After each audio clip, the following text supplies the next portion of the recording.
Hi, I'm Alex Long, the field agronomist for Northeast Missouri for Beck's Hybrids, and today we're here at the Southern Illinois Beck's PFR site at our virtual herbicide insight days.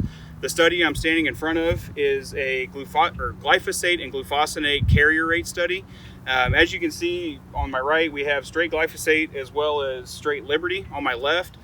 We also mix the two and use carrier rates all the way from 10 gallon up to 20 gallon, as well as the 15 to split the difference.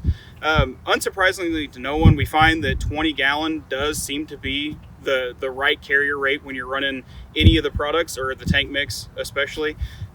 What I find is that anytime I'm using Liberty or I do want to put it in a tank mix is I need to treat that application as a Liberty application, so that means more coverage.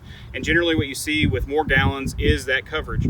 The interesting thing about this study specifically is that you take all the way down to 10 gallons, even with that glufosinate glyphosate tank mix, we really do see limited control.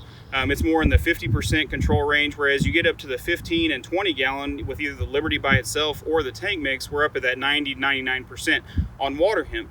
The interesting thing that I noted, which kind of separates out the 15 from the 20, is that we do pick up some more grass control when we get up to that 20 gallon per acre mark.